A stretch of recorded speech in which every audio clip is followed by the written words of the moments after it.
Good afternoon, class. Here's statistics practice test number 1, module 1, covering chapters 1, 2, and 3. Here's chapter 1, Introduction to Statistics. Before starting the exam, I want to explain about every exam. Please read and adhere to the following pledge. I pledge on my honor that I will neither give nor receive unauthorized assistance during this exam, or for that matter, any other exam. Unauthorized actions include, but are not limited to, the use of notes, text, search engines, PowerPoints, AI, or any other resources not explicitly allowed. You may use formula sheet, tables, and a graphing calculator. All right, introduction to statistics. The first question, true or false, the value of variance and standard deviation is never negative. First, let's look at the concept as far as the definition of statistics is concerned. Statistics, the science of planning studies and experiments, obtaining data and organizing, summarizing, presenting, analyzing, and interpreting those data, and then drawing conclusions based on them with some measure of confidence. Statistics also aims to discover sources of variability. The process involved in conducting a statistical study consists of prepare, analyze, and conclude. So the value of variance and standard deviation is never negative. That's a true statement. These are absolute quantities. That is a measure of variation of all values from the mean. It can be zero. So all you have to do, look at the formula for the proof. Population variance, and we use Greek letters. Sigma squared is summation of x minus mu quantity squared over n. X minus mu, regardless of what the value is, when you square it becomes positive, and summation, that means add them up, and n is a population size, which is positive, and population standard deviation would be the square root of the same thing. Sample variance, the formula is slightly different. Mu represents the population mean, x bar represents the sample mean. So summation of x minus x bar quantity squared, the numerator is almost the same, with different notations. Now you divide by n, capital N, for a population, but this one you divide by n minus 1. That's why you want to be careful. And if you expand it, you can go with this methodology, n summation of x squared minus summation of x quantity squared over n minus n1. And sample standard deviation obviously would be the square root of the same formula. So the proof is in the formula.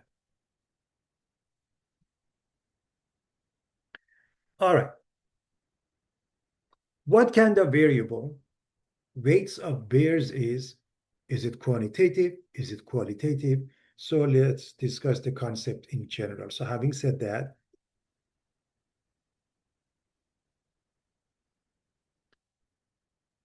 quantitative and qualitative variables are two types of variables usually used in data analysis and statistics. Quantitative variables, also known as numerical variables, represent measurements or quantities that can be expressed numerically. So this is quantitative. It's a quantitative variable. Weights of bears gives numbers that represent counts or measurement. What kind of variable gender of bears is? Quantitative or qualitative. Qualitative variables, also known as categorical variables, represent characteristics or qualities that do not have a numerical value. These variables are typically divided into categories or groups. Examples of qualitative variables include gender, marital status, or type of cars. In summary, quantitative variables involve numerical measurements or quantities, while qualitative variables represent non-numerical characteristics or categories. So clearly this is a qualitative. So gender of bears is distinguished by non-numeric characteristics, and it's a qualitative data or variable for that.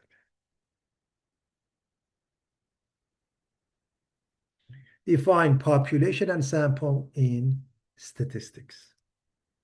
Population is the complete collection of all elements, scores, people, measurement, etc., to be studied. Sample is a sub-collection, portion, or fraction of elements drawn from a population. All right, let's elaborate on that. Population. The population refers to the entire set of individuals, everything there is.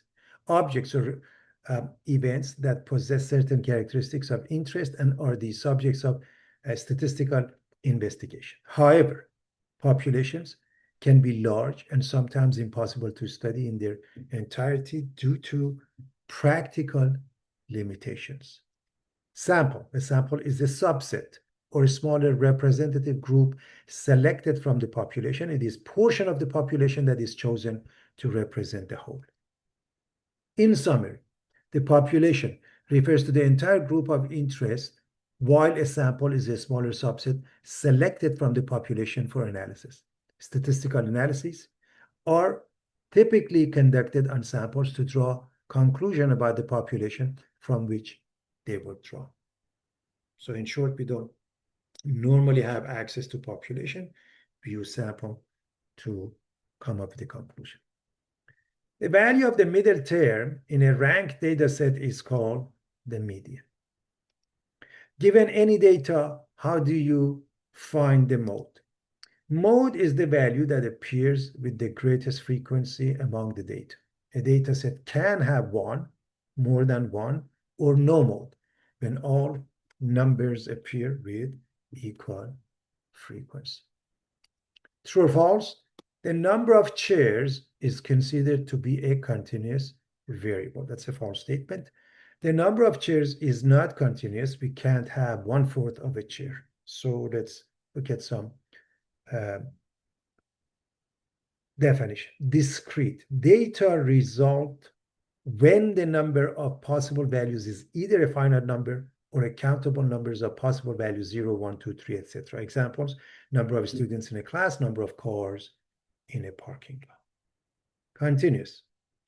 Data that can take any value in an interval. Data result from infinitely many possible values that correspond to some continuous scale that covers a range of values without gaps, interruptions, or jumps. Examples would be the weights or height of a person.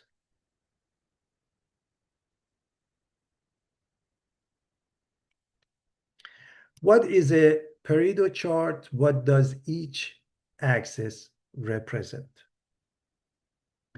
A Pareto chart, similar to histogram and named after Vilfredo Pareto, is a type of bar chart used to display categorical or qualitative data. The categories are shown on the x-axis, and their frequencies or relative frequencies are shown on the y-axis. The bars are arranged from highest to lowest frequency, descending order, making it easy to identify the categories that occur most often or have the greatest impact. So from largest to smallest, as you can see, the y-axis, the vertical axis, versus the horizontal axis, which is containing the categories. A histogram is the type of graph used to display the distribution of quantitative data. The x-axis represents intervals or bins of numerical values, and the y-axis represents the frequency of observations within each interval. Unlike Pareto chart, the bars in a histogram are adjacent because the data are continuous or ordered numerical values. They may be adjacent or not, but this must be adjacent. And they are in order from smallest to largest, not the case here. And of course, over here, we have categorical or qualitative data. Over here, we have numerical and interval of interest. Define a parameter and a statistic. Parameter: a numerical measurement describing some characteristic of a population. Statistic: a numerical measurement describing some characteristic of a sample. Example: the average height of all, and that's the key word. Either you see the word all or you can come up with that on your own. All adult women in the world is a parameter, whereas the average height of 100 women selected from a specific city is a statistic. So we can distinguish between the two. Define random sample and simple random sample. Random sample. Members of the population are selected in such a way that each individual member has an equal chance of being selected. Simple random sample of size n, subjects selected in such a way that every possible sample of the same size n has the same chance of being chosen. So this one is for an individual, this one is for a group of specific size n. Example, RS, random sample. A researcher randomly selects patients from a hospital to participate in a study. While each patient has a chance of being chosen, there is not necessarily an equal chance for every possible group of patients to be selected.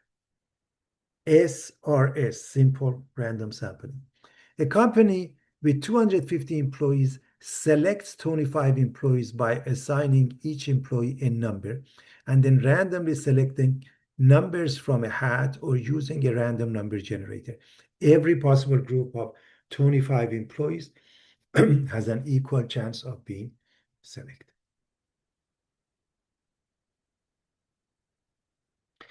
Define the following types of sampling: systematic, convenience, stratified, and cluster.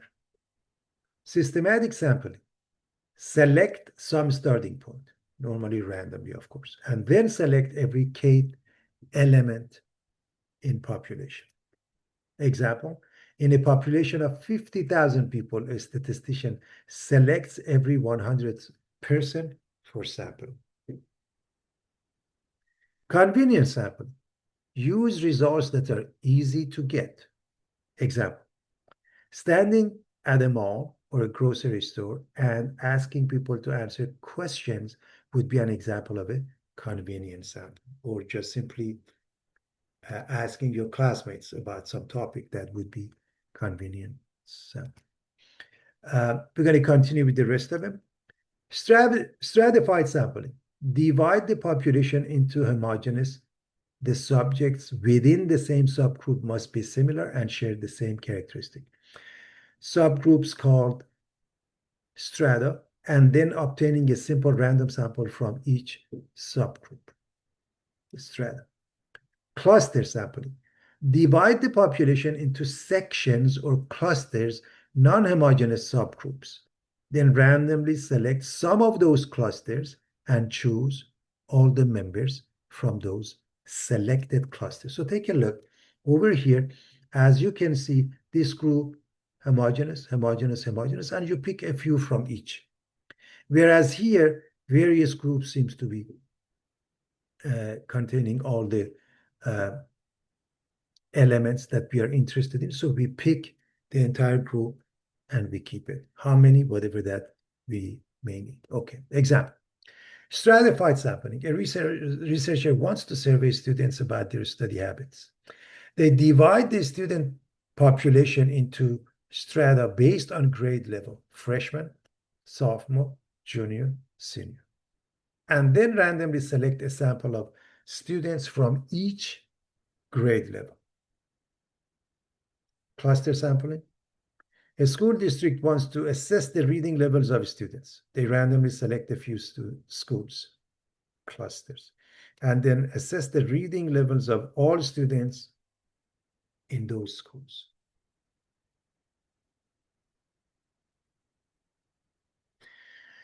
What are different levels of measurement or data? Give examples. Nominal level of measurement is described by data that consist of names, labels, or categories only, and the data cannot be arranged in some order, such as low to high. It's simply qualitative. Examples: survey of responses of yes, no, and undecided. Eye colors, blue, brown, black, other. A political party, Democrat, Republican, Independent, and others. The next one is ordinal.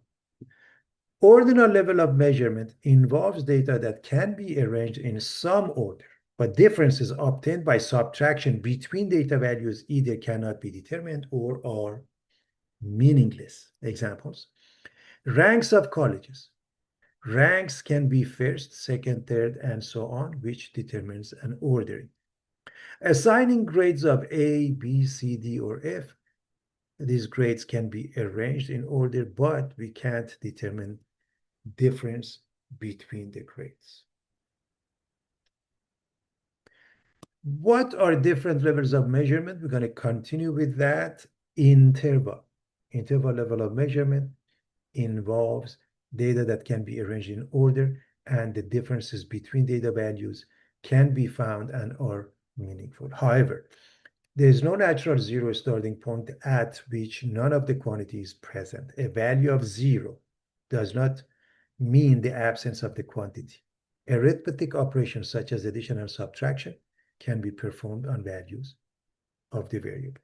Example: temperature, 98.2 degrees Fahrenheit, 98.6 degrees Fahrenheit, years such as 1000, 2000, 1776, 1492, pH, SAT scores, and so on. Also, the last one, ratio level of measurement data, can be arranged in order. Differences can be found and are meaningful. And there's the natural zero starting point where zero indicates that none of the quantities present.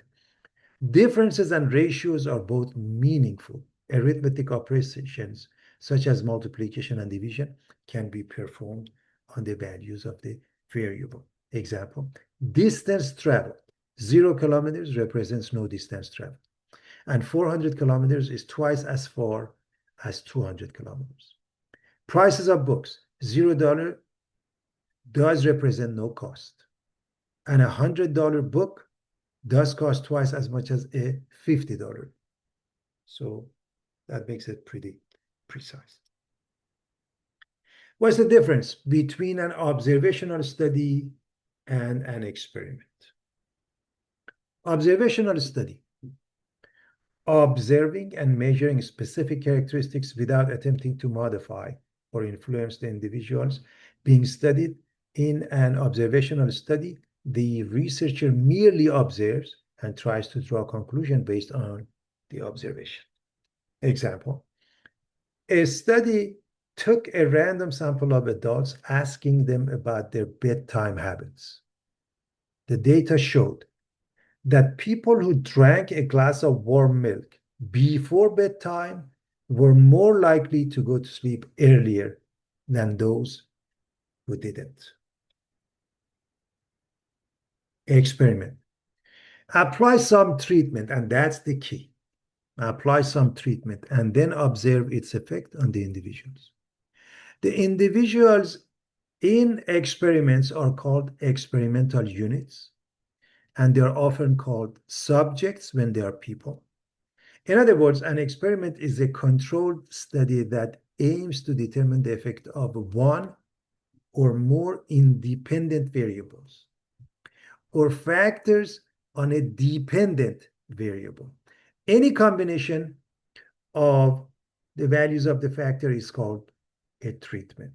The researcher manipulates the independent or explanatory variable and tries to determine how the manipulation influences the dependent or outcome or response variable in an experimental study.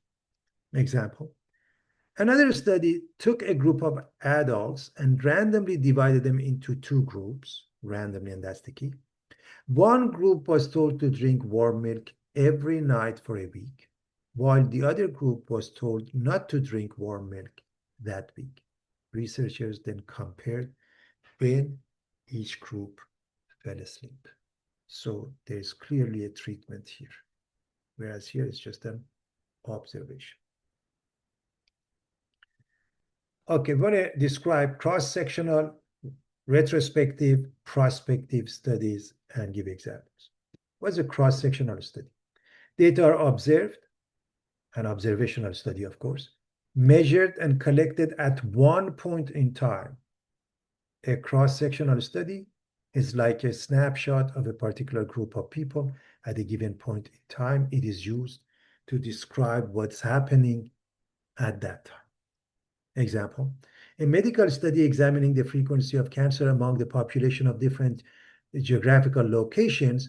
By doing this, any differences among them can most likely be attributed to geographical location differences rather than something that happened over time. Retrospective or case control study. Data are collected from the past by going back in time, data that already exist. Example, researchers ask participants about their smoking habits over the past 20 years. Then they can analyze any possible correlation between their smoking habits and diseases such as lung cancer.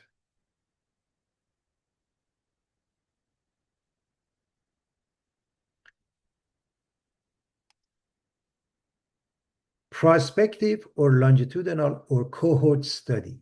Data are collected in the future from groups called cohorts, sharing common factors. Longitudinal studies look at a group of people over an extended period.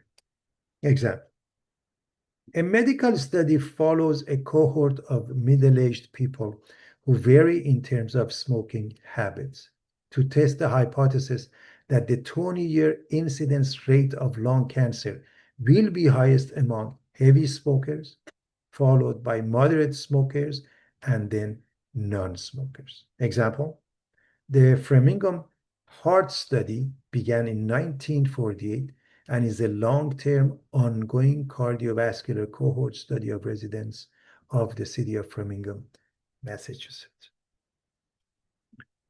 The Nurses' Health Study, here's another example, started in 1976, followed thousands of female nurses, asked them about diet and lifestyle, proved that trans fats hurt the heart, showed Mediterranean diets keep you healthy.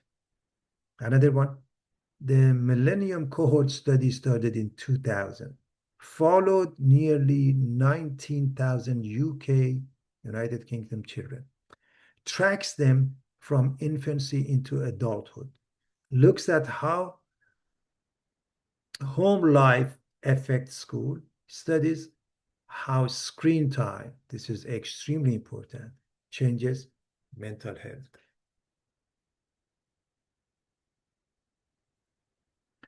What is sampling error, non-sampling error, non-random sampling error, and voluntary response? Sampling error. Sampling error is the difference between a sample result and the true population result. That is the consequence of chance sample variation. So look at the size. There is a size difference between population and sample, and therefore it gives us what's called sampling error. Non-sampling error. The non-sampling error occurs due to data that are incorrectly collected, recorded, or analyzed. It may happen by selecting a bias sample, using a defective instrument, or copying the data incorrectly. Non-random sampling error. Non-random sampling error is the result of using a sampling method that is not random, such as using convenience sample or a voluntary response map. Voluntary response or self-selected survey, one in which the respondents themselves decide whether to be included. In this case, valid conclusion can be made only about the specific group of people who agree to participate. Obviously, when we send a survey, almost always that is the case, and sometimes there is no choice. What are some characteristics of an experiment? Confounding. Confounding occurs in an experiment when the experimenter is not able to distinguish between the effects of different factors. When an outside, unmeasured variable distorts the true relationship between your variables. Common confounders are characteristics of the participants such as body mass index, smoking status, age at the onset of illness, socioeconomic status, educational status, extent of support network, and life events. So if you're checking something, other factors may affect it. Okay, so one confounder. So we're talking about smoking, alcohol use, lung cancer. So what is the cause of the lung cancer? Well, alcohol use. But if the person is also smoking, then what about that? What about the exposure to both cases? Blinding. Subject does not know he or she is receiving a treatment or placebo. Placebo means a fake medical treatment. The placebo effect is when a person's physical or mental health appears to improve after taking a placebo or dummy treatment. Blocks. Groups of subjects with similar characteristics. Completely randomized experimental design. Subjects are put into blocks through a process of random selection. Replication. Repetition of an experiment when there are enough subjects to recognize the differences in different treatments. And that's the key. Repetition is wonderful as long as we have resources. Sample size.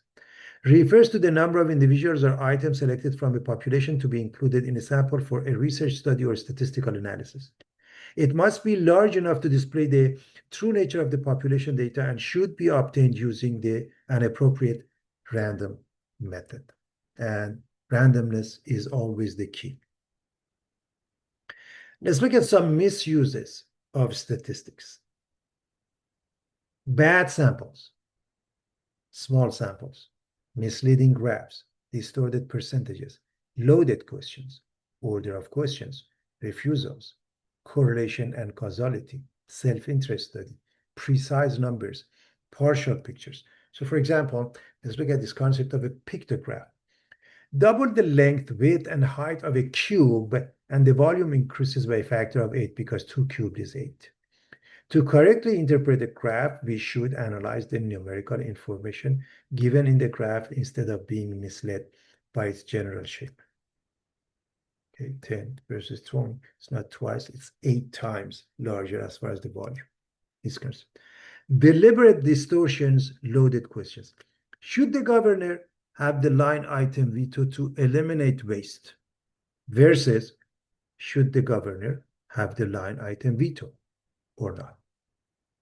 In this case, because it has the waste, yes was 95%, over here is 53% as an example.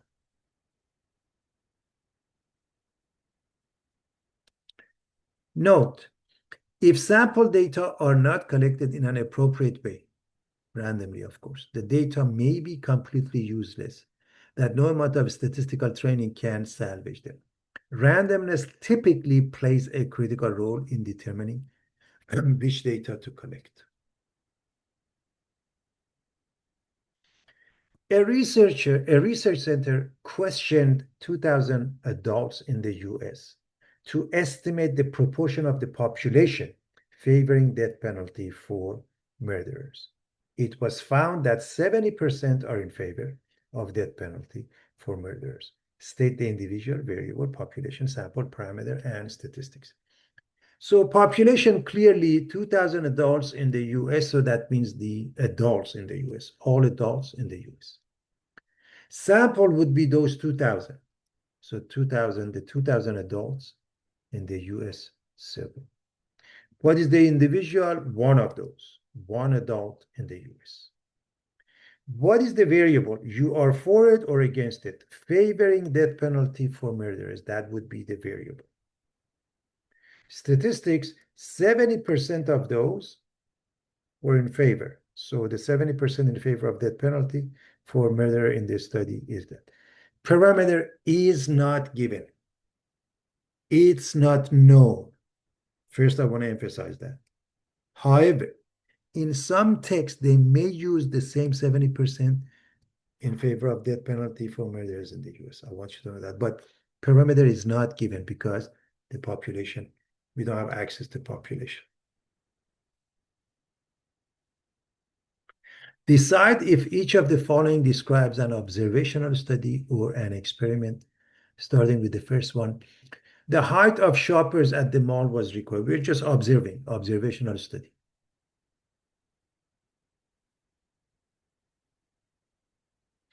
A drug is given to a group of people and their reactions observed. There's a treatment involved, experiment. A group of students are told to listen to music while taking a test, and the results are compared to a group not listening to music. Again, some sort of a treatment, the treatment being listening to the music. Definitely, it's an experiment. The temperature on randomly selected days throughout the year were measured, which are just observing, observational. The gender of children born in January were tallied. Again, we are just observing. The growth rate of bacteria is compared before and after adding alcohol. Again, there's a treatment. So it's an experiment.